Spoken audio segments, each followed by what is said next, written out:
Hello friends and followers, this is UFO case number 26, 19th of December 2017.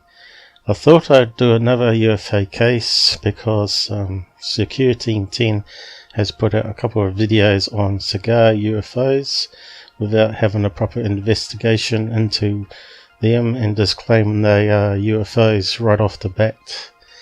And I did our own investigation to find out what they could be and see if they were really UFOs. And then I had a look at see what other people were saying about it to compare the findings I got. Initially I did think that they might be space junk or rocket cylinders left behind in orbit rather than a alien UFO. And also I thought maybe it could be a reflection of a solar tube balloon, but I found out that wasn't the case because more information come to light that the photographs were taken with long exposure.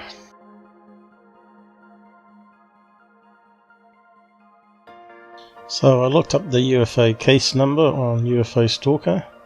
As you can read, it was captured on the 29th of November 2017 at about 10 o'clock. And gives GPS coordinates where the sighting took place and what area of the sky he was looking into, and it was the Orion M42 nebula. And later he caught the same cylinder looking at the same region of sky and put in another MUFON case number which is identical to this one, but the cylinder is in a different position in the sky. It looks like it hasn't been closed by MUFON, so it hasn't been looked at yet, but it has been looked at by other investigators online, such as myself. And here's the second report, also made into an episode by Secureteam 10, and here's the details on UFO Stalker about the case number and his description again. And here's one of the photos that I zoom in at the end.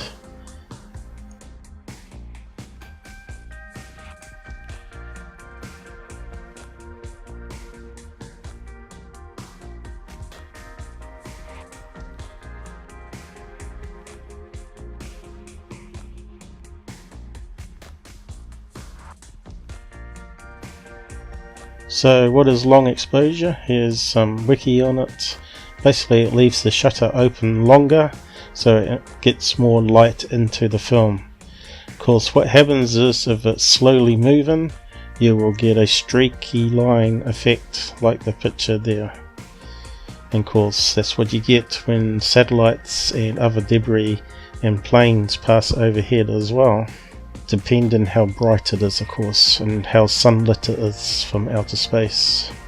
Now of course leaving it open for 30 seconds like he did, you're not going to see much movement in the stars because it's relatively slow moving compared to their location on Earth, but stuff closer to them in orbit or in the atmosphere will show up as streaks. Long exposure is on film, and of course time lapse is the equivalent for video. So here's an emanation of a satellite passing the M42 nebula. Now you've probably seen the bright lights passing above you in the sky some nights, and this is what's happening in the photograph, except for that it's joining all the light together and it's forming a straight line. Of course a non-amateur skywatcher would know to install an app called Heavens Above on their Android smartphones or tablets and aim it at the sky at night, and it will overlay the Orion star map as well as show you where the satellites are at that position in the sky, so you can make sure to exclude them. But of course this guy didn't do it, and of course then he submitted it as a UFO. But if we have a look at some online software here and plug in all the details, I converted the New York time zone to GM time, and I got the coordinates, GPS coordinates of the location he was at, and plugged it in, and zoomed in on a star map, just like the app would do. And you can see here it's got a hot band of satellites going straight across the M42. There's heaps of satellites there.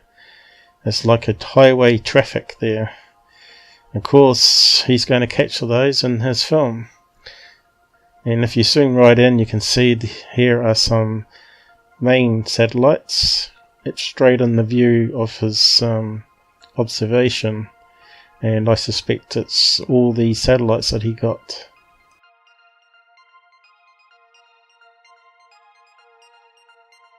So, Cigar UFOs debunked.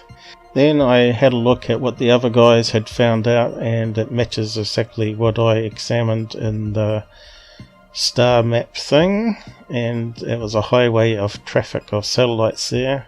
So UFO of interest there confirms it, and also this guy called Jerry Bell, and he's got an emanation of the satellites that match the photograph ones, little streaks at the bottom of the page. Not only that, Jerry went outside to film the same location of sky and could see by the software that there was a satellite there at the time, and he took a long exposure photograph and confirmed the same streak. So actually going out and taking a photograph in the same location proves it beyond doubt that the streak occurs at regular intervals. So I hope you enjoyed the episode, and hit the like button on the way out, and share it on your social medias so other people can learn and avoid these same mistakes. Merry Christmas holidays, and take care on the roads, everybody. Until next episode, goodbye.